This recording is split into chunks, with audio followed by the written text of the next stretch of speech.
Well, good afternoon, YouTube and Amazon, or wherever you may be watching this content. Today I want to do a little kind of a hands-on unboxing of a stereo that goes by the name of Binizie, B-I-N-I-Z-E. Again, that's B-I-N-I-Z-E. I believe that's Binizie. And they produce many different style of car audio decks. These are kind of like the no-name, I guess, model or no-name brand and a lot of the Android car audio decks that are coming out that are super affordable. And I've switched over from mainstream brands to these basic, simple, I guess, cost-effective decks years ago. I've been pretty happy with them. A lot of them tend to be a little bit glitchy here and there, but Binizie was nice enough to send me two of their decks. And one of the ones I'm going to be sharing today with you guys is their 10.1 landscape mode or landscape style Android deck. So what I'm going to do is, this is a little bit unorthodox compared to how I normally review a video, but this is a great learning experience too for anybody who's looking to add a car stereo to their car. And a lot of the new cars, you're not going to be able to add stuff like this. A lot of the new cars are very proprietary to the vehicle, but if you have a car that takes a double DIN unit, this deck will be perfect for you. If you're not familiar with what double DIN is, it's basically the larger size opening, kind of like this size here. So single DIN is going to be half this size going this way.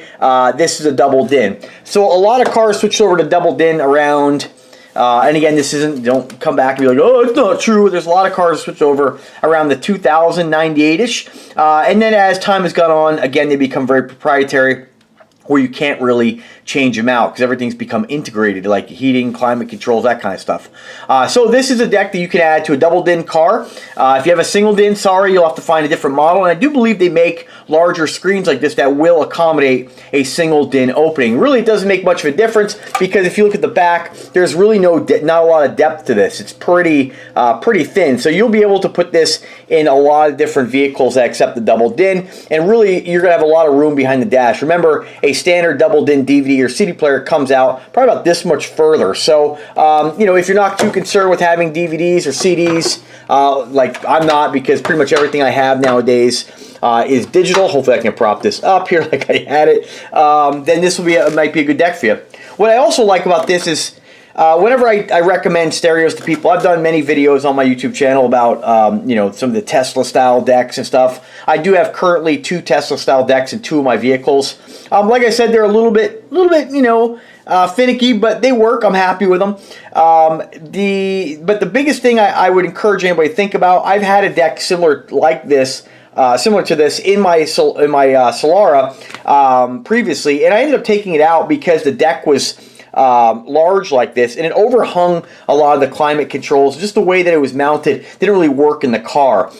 With this, naturally you're going to be covering up some things, but with this particular deck, I like the fact that it has a curve to it. So depending on the vehicle you're going to put this in, my Honda, my Solara, they both have a curved dash that kind of comes down to the center of the dash, where this would really kind of follow the lines pretty well. Remember, whenever, personal preference for me, whenever I'm putting a stereo in a car, I want it to look like it might have come from the factory, Still be custom, but not look out of place. So this could be a good deck for the future if I decide to go changing up the Android deck if something goes wrong with it in one of my vehicles. You can get this pretty close to the dash. Just keep in mind, one problem that a lot of people encounter, myself included, is that because these things don't have a removable faceplate, most trim rings in vehicles are meant to go, install your cage, you install the actual deck or the guts of the deck, the faceplate is off, and then you go ahead and put your trim piece on, then the faceplate goes on. With this, you pretty much have to have the whole deck together. So you're going to want to find some sort of mounting cage, and I know they make them on Amazon, that allows you to pretty much mount the unit as a finished whole after the cage is in. So if that went right over your head, then just drop me an email or comment, and I'll try to help explain it a little bit more. But I know something like this, without a proper cage, it does come with the mounting brackets, which are just kind of basic L brackets. I'm not going to do a whole unboxing as far as showing you guys the cables. All that stuff is pretty self-explanatory. You can find that right on the Amazon listing, which will be in the description of this video and pinned to the comment section, where you can read more in detail about this. So I'm going to go over just kind of some of the menu features and show you guys kind of how it works. So I did want to do a full power up, and for any of you guys who are looking to add a car stereo to your vehicle, I do recommend you doing what I did here, and you can find plans for this. It's very simple on YouTube, all over the place. I may even put one up myself. I took an old power supply out of a computer.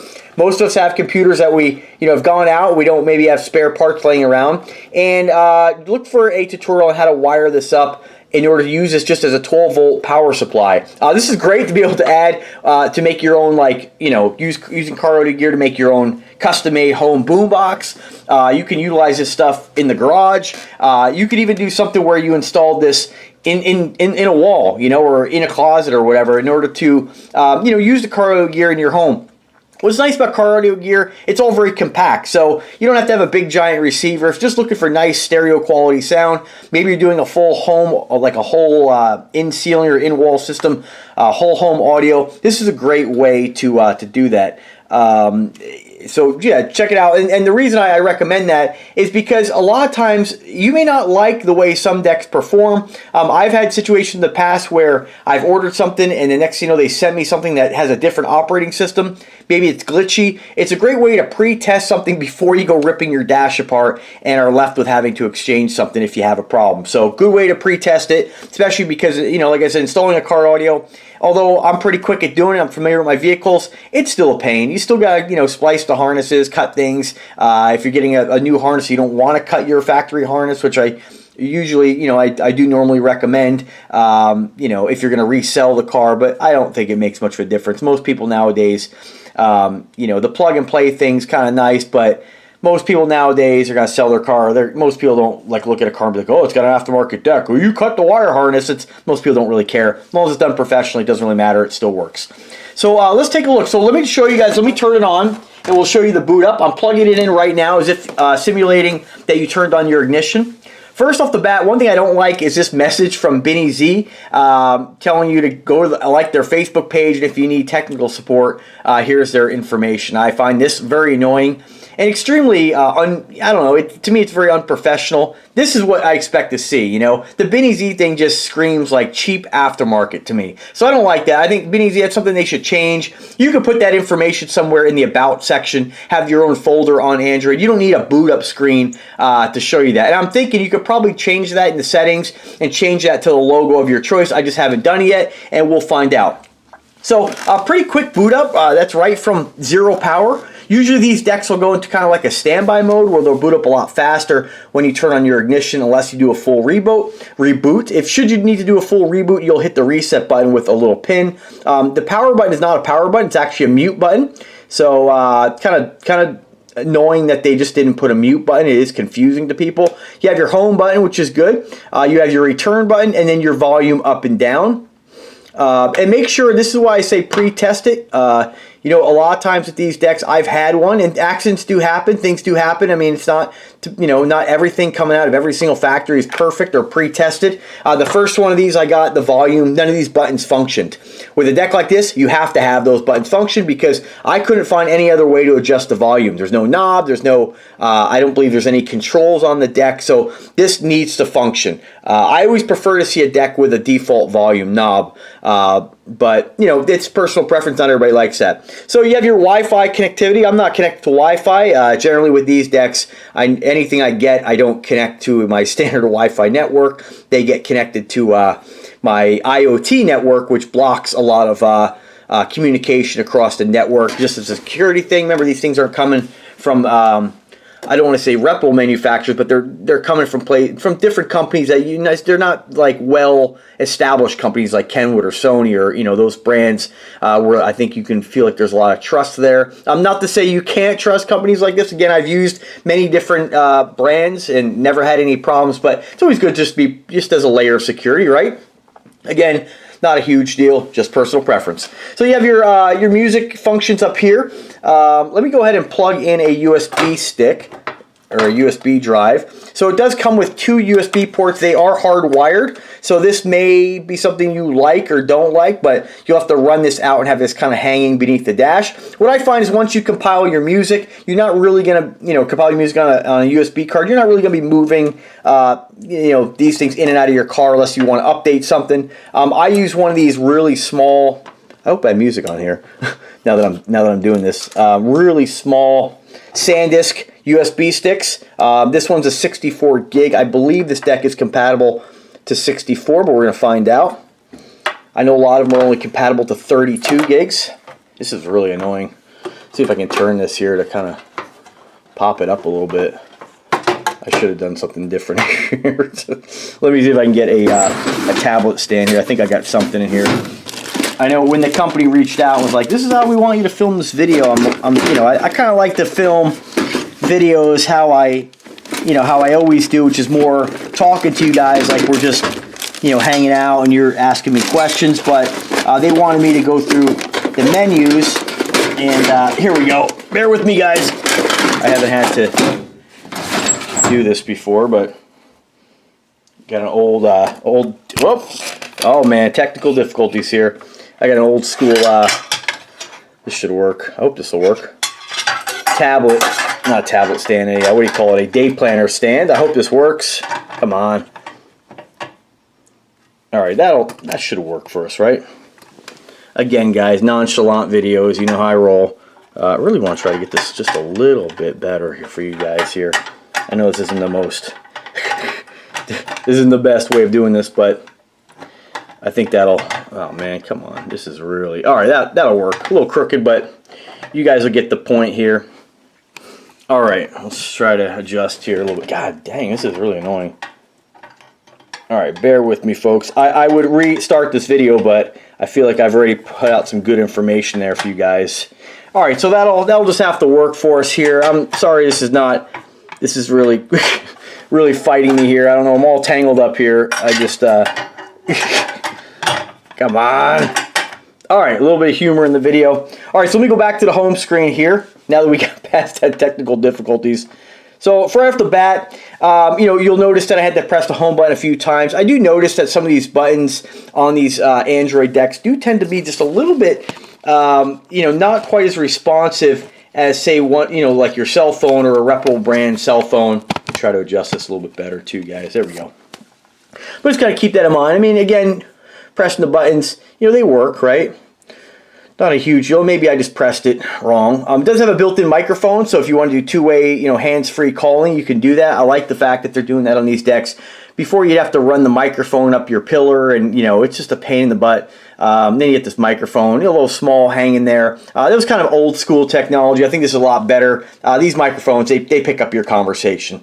So as far as the settings that come pre-installed in this, you have car settings, video, your wallpaper, your settings, navigation, phone, music, and radio. If we press this button, this is I would call it the extra app button. You go into auxiliary, auxiliary 2. These are your auxiliary inputs. So if you want to add like a 3.5mm jack, if you want to plug your phone in that way, you can. Maybe you're playing with a tape deck, I don't know. Most people are really going to use your Bluetooth music. You're going to use stuff that's on the media card itself, and you might use maps. And then car settings, all this stuff. I'm not going to read all this to you. Your Play Store. If you were to go to phone, you can dial through this, of course. We're not connected to anything here. I'm not sure what this is. This is probably something that somebody else had, this deck, because I'm not sure why it would have anything there. I'm just going to delete that. I'm not going to pair anything. But these are like the usual functions you're going to see. I guess we can't, these are actually shadowed out because we're not connected to anything. These be your address book and stuff. This is pretty standard across the board. I'm not going to go through all this. We just don't have the time to demonstrate every feature. DVD, I'm not sure why they have DVD on here because this does not have a DVD. Obviously, you can see that this is probably using an operating system that's kind of generic. It's a generic Android they use probably across different brands of decks. I could say this is very similar to the operating system I have on the deck in my car now. Some may have a DVD player, so that's kind of dumb. That's not completely specifically for this, but I mean, not a huge deal. We'll just exit out. I don't think you can delete that. Let's see if you can. You can move that because I think this is really kind of embedded in the operating system. Yeah, so it's part of the launcher. You can't delete that. Instructions, kind of nice. They put the instructions on here, but a lot of times these are, remember, this is a tool. It's kind of helpful. There is a little bit of a language barrier here sometimes with the translation, but you'll get hopefully that'll help you if you need it. Like I said, most of the things that I use, you know, there's a lot of features on these things as far as how to adapt them with your steering wheel controls and all that stuff. But the problem is the support you get for this stuff. You don't always get, because of the language barrier there, you don't always get the best instructions as far as how to do all that, you know, what you need to do that. You're going to need some kind of interface or some way to tap into your existing controls. And if it's something I figure out at a later date, I'll definitely let you guys know. But for me, I'm never too concerned with that. What I'm mainly concerned with an Android deck is, one, cosmetically, how it's going to look in the car. Two, how fast does it operate? Is it snappy? Am I having to wait? You know, hopefully it's not crashing or doing anything like that. And also the menus. You know, I've had decks in the car with different operating systems that, you know, they have this big beautiful screen, and then you go to look at the music and there's only like 8 characters of text, you know, and then you have to relabel all your media. So let me just go into music. We'll see what we get here. So a pretty nice screen pops up. This is a perfect example of a deck that is let me see if we can go into, let me just see what it looks like when we go here. All right, let's see what we're going here. All right, so at least when you, so this is a perfect example of a big beautiful screen, right? With not really taking advantage of the text. You have a lot of waste here going on with, although this little graphic equalizer is cool, right? I mean, that's kind of cool. I mean, it could have been done differently. Like, we only have a little bit of text here.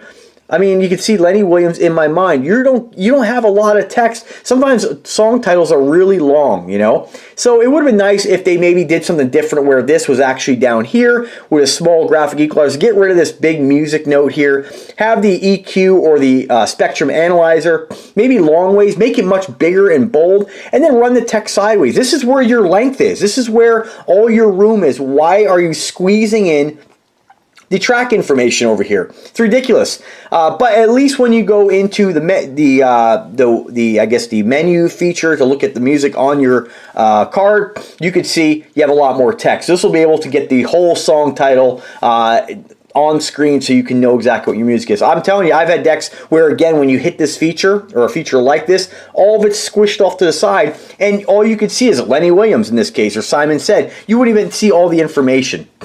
Excuse me, sorry. I know it's terrible, guys. I just had a little cold. Don't worry, it's not COVID. All right, so we can go over to, I don't know what this is, hi-fi. So this is your graphic equalizer. Pretty cool. So far, I'm liking what I'm seeing. You have a lot of adjustment, although, you know, I don't play with, I usually keep my music pretty flat, right? And then I boost it, you know, with bass or whatever. On the amp itself or the amp gain. I usually will play with treble a little bit. A lot of this stuff, 16,000, like that's getting pretty close to the threshold of human hearing. But you know, some of you guys really like to, you know, play with these settings and all that stuff. Let's see what this button does here. Nothing. So let's see. You can adjust all this. So that's cool. You can actually see the curve. I like the interface. It's very nice to look at, right? I like it. It's color-coded. Pretty cool, but it's probably something that I'm not really going to use much, but cool you have it. It is important to some people. Track advance, play, I assume that's play, pause. Let's go to folder, and then we're going to the actual folder search. In this case, UDisk. That's the pretty fast, pretty good. Not bad. Of the USB card. Let me go back here. Let me go back into this. Let me go back to search this way. All right, so that's our music feature. Let's hit this home button here. We're back to home. Let's see what navigation looks like. Now, I don't have any of this signed in or hooked up, but let's see how quick it loads. It does come with the GPS antenna, which you'll screw onto the back. Of course, we're not going to have anything loaded because we're not connected, but so far, it opened up the app pretty quick. I'm liking how quick it opens apps. Time of day, of course, which is incorrect. Wallpaper, let's see what this looks like. No wallpaper settings. Again, you can go ahead and upload your own you know, wallpaper. What I like to do is try to match it to the dash. Car settings. Let's see what you get here. So your backup light, common settings, handbrake. I believe if you're playing a video, that probably triggers handbrake. A lot of these decks that are from reputable manufacturers like Kenwood, Sony, those kinds of guys, Alpine, you do have to have the handbrake lead hooked up, and what that does is it allows you to only watch a movie when your brake is on, your handbrake's on, so, or your emergency brake. So what a lot of guys do is they'll wire that up to a switch instead. You can use a relay. It is illegal to drive with a movie on, but I always like the idea of not having to have the brake on. I honestly have never watched a movie. Of all these years I've had DVD players and stuff in cars, I've never watched a movie. It's just to have it. Headlight, I'm not sure what that is. I think that might have to do with maybe dimming down the deck. I have no idea. Again, a lot of these things you're going to have in here that aren't going to be explained. A beep, I'm not sure what the beep is. Let's see if I press a button. So that probably, I think if we have speakers hooked up to this, probably you'll have a beep upon touching the buttons. Back car volume, I'm not sure what any of these do. Assistive touch, video PIP, picture-in-picture, I assume. Video source output probably allows you, if you're going to hook up secondary screens, probably turn off the video output. Let's see what navigation software. Maps, I think you could probably select which one you use. Whoops. Let's go back into that. Automatically run navigation. So upon booting up, you can have it default to go into navigation, media mixing, sound mixing. Again, I'm going through a lot of the stuff. Backlight, radio area, Europe. We don't want that. We want United States. Default setting, default volume, whitelist settings. Not sure what those are. In system settings, very nice to have the factory reset. System update, factory settings. Tells you about the deck. System update. Again, you have to be connected to Wi-Fi to do that. Or if you actually have, again, just start update for media that you're going to have, or a update on external storage. Again, with this stuff, there's not a lot of support for it, so where are you getting that stuff? So, and factory reset, you can completely erase everything, which is probably what I'll do just in case this did come from someone. You never know. So let me go back home. Very quick as far as moving around and navigating here. Music, my car. Let's see what that one does. My car. So this is probably has a lot to do with your like steering wheel controls. I mean, there's probably a lot of AC settings. I mean, you can probably integrate this deck with situations where you are removing the climate controls, which, I mean, this is way beyond my skill set on how to program this. I'm sure guys have. I've seen guys on YouTube and stuff have these things work where, you know, this will actually control your windows as well. Again, a lot of features that you're probably not going to use because this is beyond the skill set of the average person, right? So let's go back. Car settings are kind of useless in my opinion.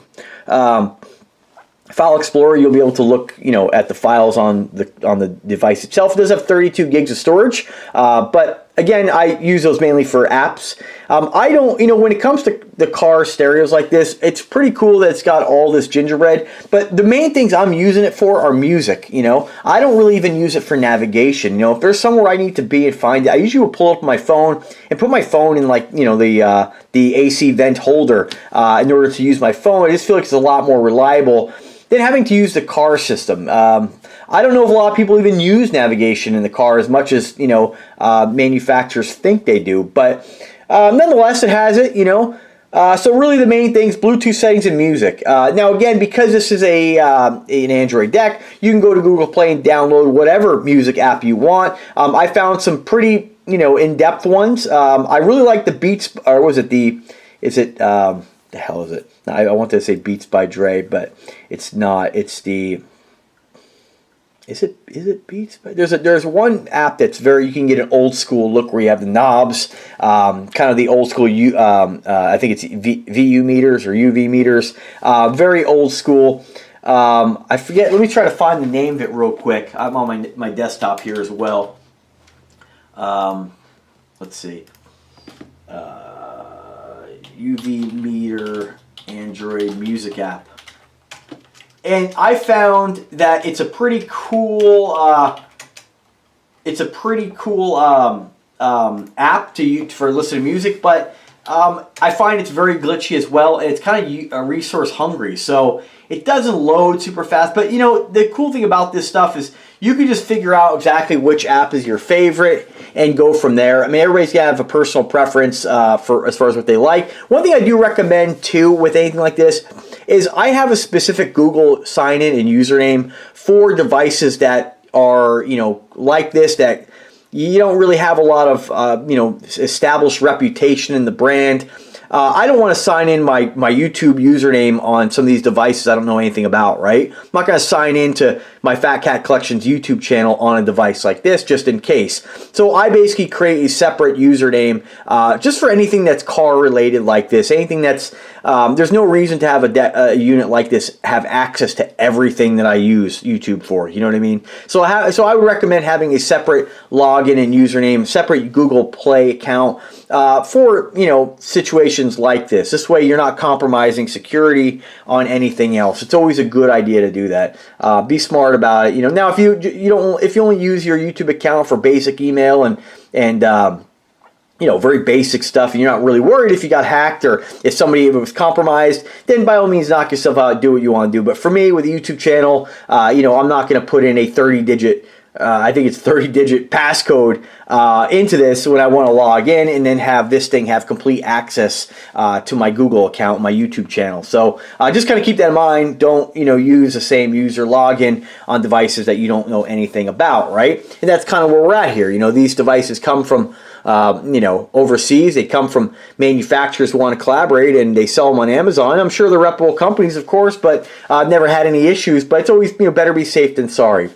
And that's really about it. You have steering wheel learning, radio settings, a reset button. You have YouTube. Let me just see how quick that loads up, because I'll tell you on my Tesla deck it's pretty slow. That's a lot quicker. That's pretty fast. This is operating fast enough where I am kind of tempted to put it in my Solara rather than the other Android deck that's in there. Which is, it works, but it's a little glitchy. But I love the way it looks, so I deal with it. But overall, I think the deck is pretty cool. Again, I'm not going to go through every single feature, because if any of you have an Android phone, you're pretty familiar with how this works. Let me read you what it says on the Amazon store. Just give you guys a little bit more information about it. Again, it's a 10.1 inch screen. The system capacity, or the resolution on that, is 1024 by 600 p. So I believe that's a 1080p. It's kind of odd how they worded that there. 1024 by 600p. I've never heard of 600p. I've heard of 1080p, and I've heard of 720p, but never 600p. So I don't think this is full HD, but for a screen this size, I really don't think it matters. Let's see here. I'm not going to go into the full specs about measurements and all that stuff. You have 2 gigs of RAM and 32 gigs of flash memory. Operating more like it has 3, to be honest with you. It's nice and snappy. It does have Wi-Fi, hotspot, Google Mail, all that stuff that you're going to find on your, on any Android device. FM AM radio. Again, the information on this is very limited. It'll support reverse imaging output. So if you have a camera hooked up to this and you put your car in reverse, again, all that has to be wired in. So you have to kind of be a little handy with wiring stuff like this in. Any reputable car audio place should be able to do that and decipher this stuff. It does have Apple CarPlay with Z-Link. It does have Android Auto with Z-Link. Now it says here you have to open the Z-Link app, which is this one here. And I believe you'll probably have to put the app on your phone as well. I believe that's how that works. Again, guys, I know I say again a lot, but I'm never really concerned. There's so many distractions driving anyway. I'm not trying to, I don't need to have my phone be mirrored to the deck. And I think that these are features that companies really make a stereo that's purpose driven. Make its primary, again, this is my opinion coming out, but make it primarily for 2 things: music and maybe YouTube videos where you can, and I'm only saying that because you want to be able to use it for music. There's lots of content on there. Make it really slick when it comes to the main reason you get a car stereo, which is music. Now if you want to make sure the navigation works too, I know that is probably a feature, even though I don't use it. It probably is a feature people are concerned with, but make sure that it's very easy to navigate, very simple, at least with Google Maps and Google Auto. I know they've made this stuff very user-friendly. Google's a great company with a lot of common sense, in my opinion, that really does things that make sense a lot of times. Mirroring my screen, Apple CarPlay, which I don't have any Apple products. I believe that has to do with your, with maybe music. But again, what's the point when you can just do it with Bluetooth? So if you're going to use Bluetooth, again, you're still using your phone on the side. Maybe you don't want to do that, but it's never been really a big thing to me. It's very easy if you're really concerned with using Bluetooth to stream music. You can very easily just get one of these little cards, and just put all your music on here. Make it specifically for the car, and then you'll always have your 32 gigs or 64 gigs of music ready to go whenever. What I like about this too is it has 2 USB ports. So what I do is I put all the music that I currently have that I'm going to want to listen to in the car, and then I'll have one that I kind of move in and out of the car when something new comes out. I want to run it in the house real quick and add it. I can do that. But I have kind of like all the stuff that I already have in my collection. I'm never going to delete it, never going to get rid of it. I always like it. You can have that on your primary USB card and then use this as kind of like your portable. Also, one thing to keep in mind too, when you're like adding music to this is again completely not relative to the deck. This is just personal preference. When you're adding music, I like to add the music based on like real world listening. In the car, what I find annoying is distractions, and you're not going to be cycling through all these. Like you could have, like the other day, perfect example is I like, I like few songs by Alice in Chains, right? I'm not a huge Alice in Chains fan, maybe because I haven't discovered a lot of the music, but I like maybe 4 or 5 of their songs. Find the greatest hits albums or make your own greatest hits folder with the music that you're going to listen to. Most time when we're driving in the car, it's to and fro like 15-minute spots, and we don't have the time to like listen to a whole album. We want to get in, hit the play button, and be on our way. We don't spend extra time cycling through things, running through things, searching, trying to find our perfect song. So maybe it's easier just to have a playlist with one folder with all your favorite songs. You can make a favorites folder. I'm actually going to do that today. I have my other card out here. I'm going to clean this stuff up because again, a lot of times I'm like, ooh, I want to listen to, Down in a Hole, Alice in Chains. Now I have on this drive, I have, 400 Alice in Chains songs that I don't even listen to. So it just kind of compile it like that, and I think you'll be a lot happier with the performance and with your experience. Other than that, guys, that's really about it. I do encourage you just to go ahead and look at the Amazon listing. The link is in the description as always. Depending on, you may be on Amazon looking at this right now. If you are, then great. It's going to give you all the information as far as the wiring schematic for what all the color codes are. So the basic ones are going to be your speaker hookups, front left and right, rear left and right, your reversing line. So when you're going to put your car in reverse, that'll trigger in this deck the camera, which I don't ever use. Maybe I'll add one. A lot of times when I add stuff like that, let me just go ahead and turn this around, guys. A lot of times when I add stuff like that, it's mainly because I'm like, oh, well, I like to customize. Maybe just I'm adding it to add it. It's not something I'm really going to use. I'm old school. I don't depend upon electronics a lot for things that could get me in trouble. When I'm backing up, I turn around, I check my blind side 4, 5, 6 times. I am a paranoid driver because it is so dangerous. Again, guys, just be safe. Use common sense. Don't be updating your friggin' status. You're ridiculous. That's about it. Again, you can surf the web, but I can tell you, having Google on this, there is no occasion I've ever found where I'm like, ooh, I want to, check out the hours of that restaurant. I'll just pull over and pull up my phone. I'm a lot more familiar with doing that. Why?